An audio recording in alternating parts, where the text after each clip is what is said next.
some of the chords so that we can practice chord structures.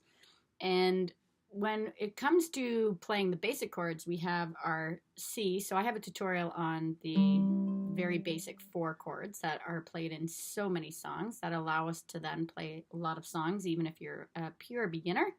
So we have our C chord, which is our 3rd fret, 3rd finger, 1st string. And we have our A minor, which is the 2nd fret, 2nd finger, 4th string, the one on the top. Then we have our F chord, which is if we move this finger over to the 2nd string on the 1st fret, 2nd finger on the 4th string on the 2nd fret. That's our F. And then our G. So our G is 2nd finger on the 1st string on the 2nd fret, 1st finger on the 3rd string on the 2nd fret also, and then tuck this 3rd finger between the 2 on the 2nd string below to get your G. So those are the 4 basic chords that if you know those 4 basic chords, you can play quite a few songs.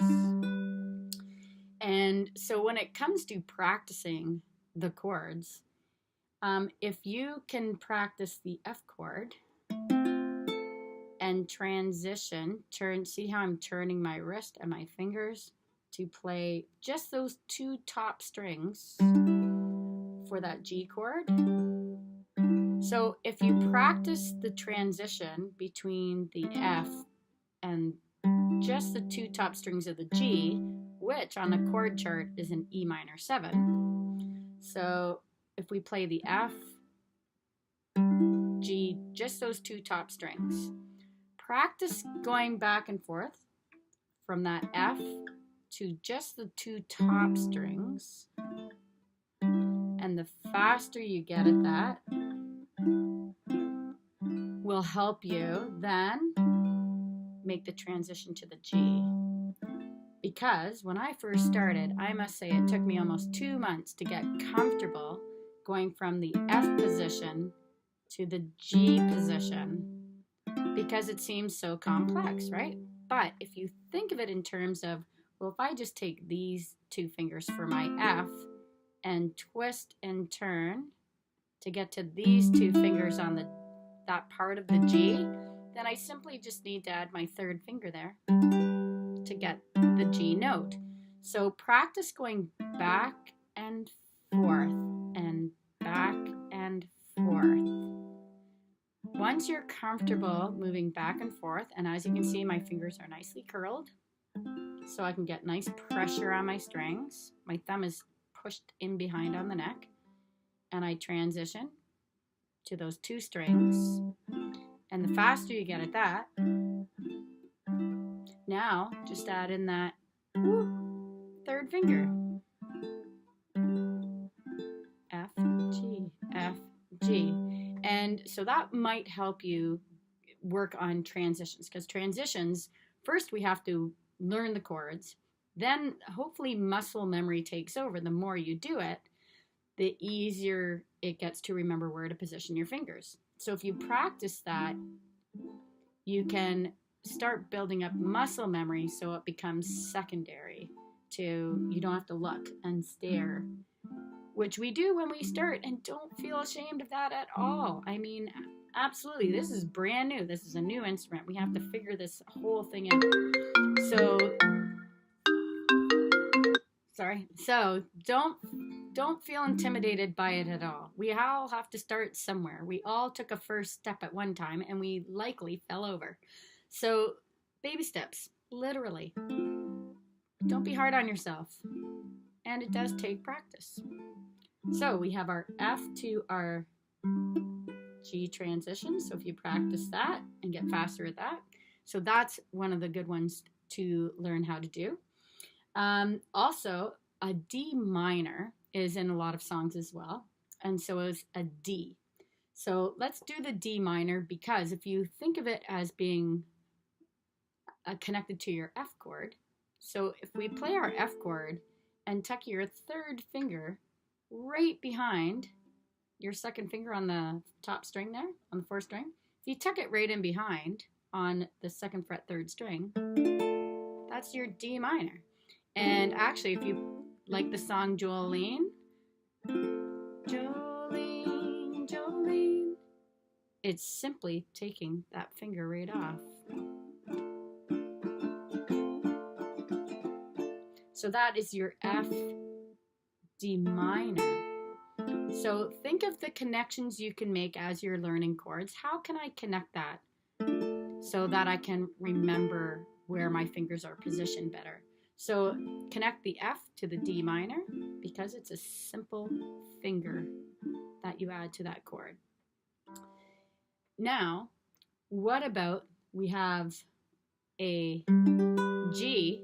If you take your 3rd finger off, that's an E minor 7.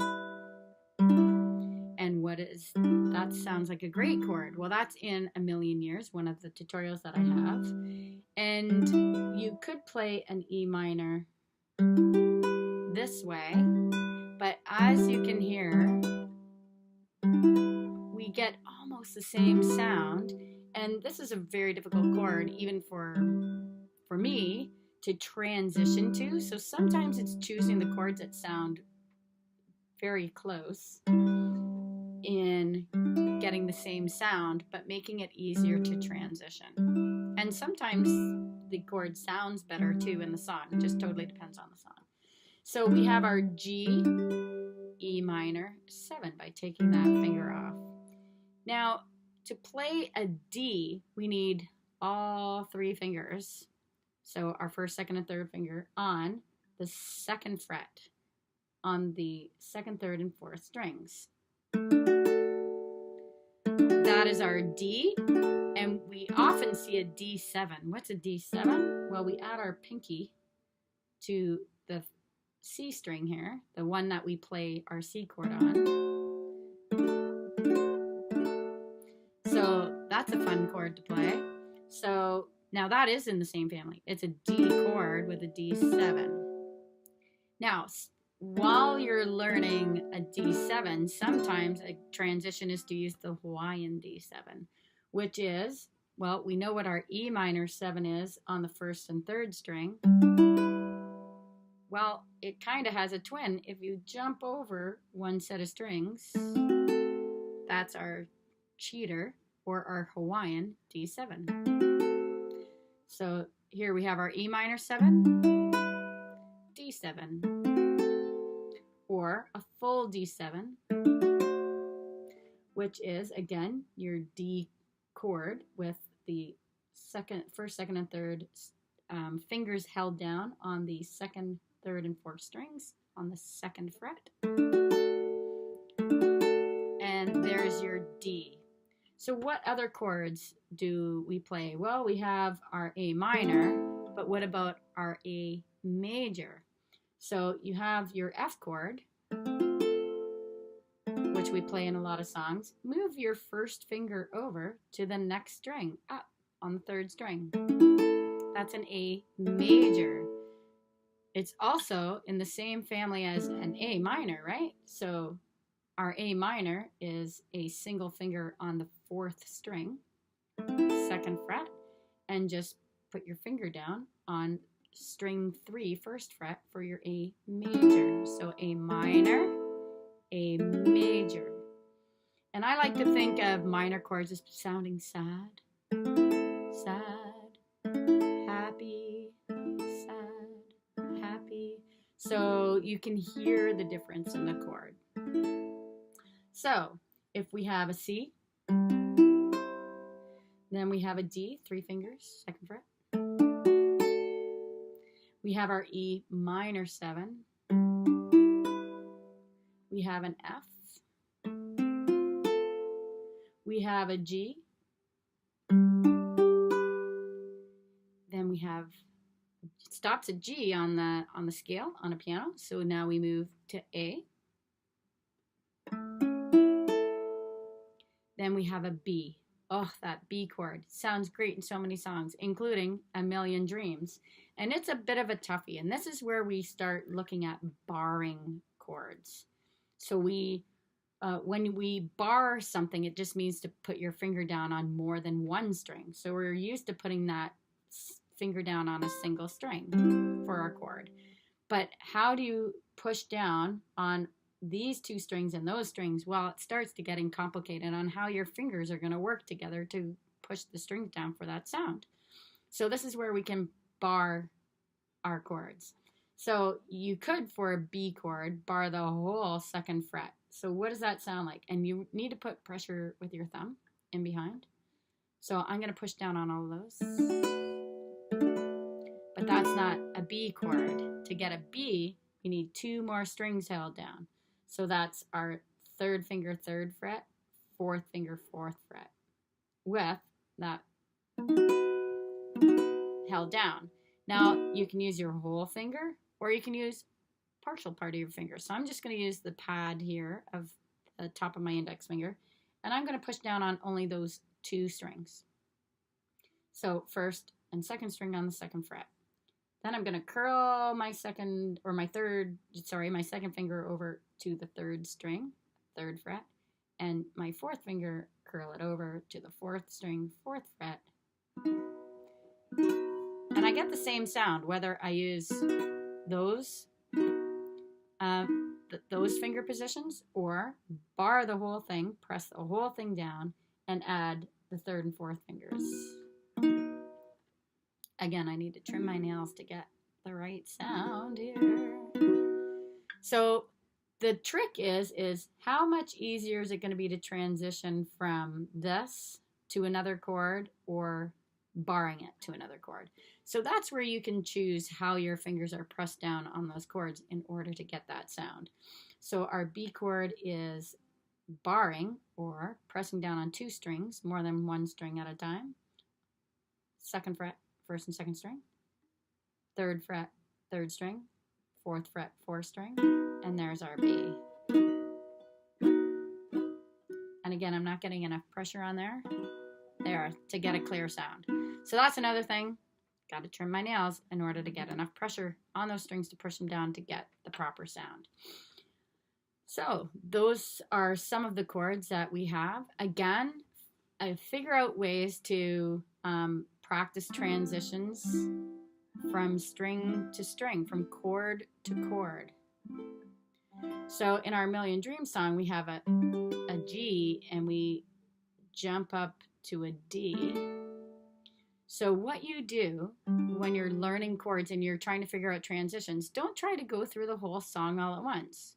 Again, baby steps. Baby steps are really important because it's going to help you get more confident in changing your chords, your fingering from a G to a D. And again, it's like the ukulele was made. We were made for ukuleles. Look how nicely that ukulele fits in my hand here. See, and it just nicely rotates in this groove between my thumb and my finger here. So let the ukulele be cradled in your hand here, and then learn to curl your fingers over, because the curl actually helps you add pressure to the strings so you can get that positive full sound. And the best place to strum also is right where the neck meets the body, right there. So we don't play over the sound hole except for when I'm picking, because my fingers tend to go through. It's harder to pick when your fingers are hitting or fingernails, because I like to keep this hand a little bit longer with my fingernails, just because if I'm picking, I can use my fingernails for a pick.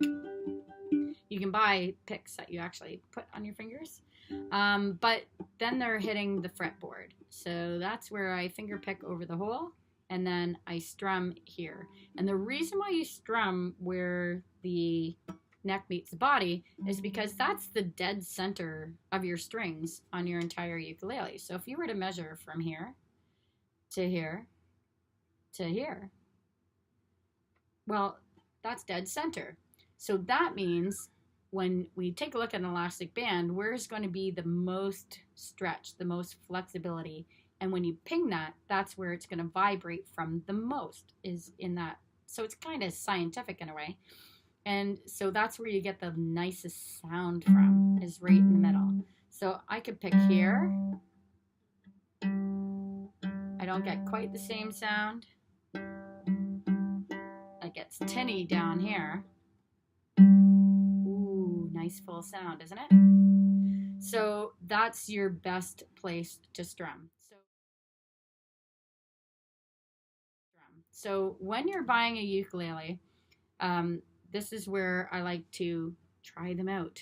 So it's nice to order things online, but if you haven't actually physically picked one up and tried it, how do you know if it's going to be the right fit?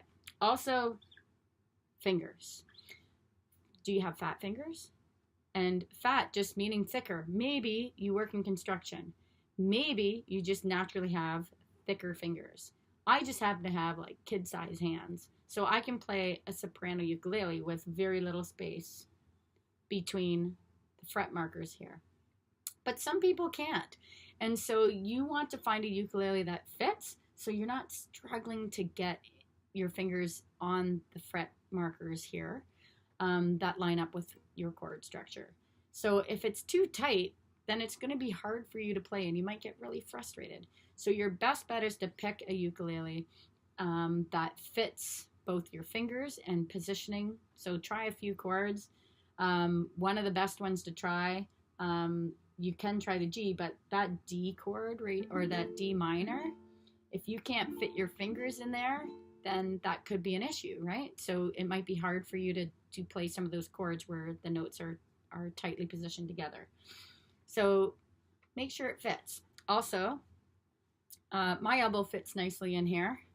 On my smaller ukes, my elbow fits a little bit further down, right? So I can't reach the middle here with my elbow all the way over here. So your elbow is probably going to be positioned. I like how it nicely fits in the crook of my elbow. But this one I have to scooch up a little bit. So play around and try out some different ukes. You don't have to necessarily buy one from a store. You could always buy online, but your best bet is to go to a store and try one out and see how it fits into your body, see how your fingers fit on the fretboard between these fret markers so it's comfortable for you to play. And then it's just practice, practice, practice, and have some fun with it. If it's not fun and it's frustrating, then either you're doing something wrong with your learning and you're not taking the time, those baby steps that you should take to learn, or maybe it's your ukulele. Maybe it's just not big enough to accommodate the size of your hands, your fingers. So make sure it's comfortable, and then don't put too much pressure on yourself. It takes time to learn. So have fun with it and enjoy the ukulele like I do. Okay, see you soon.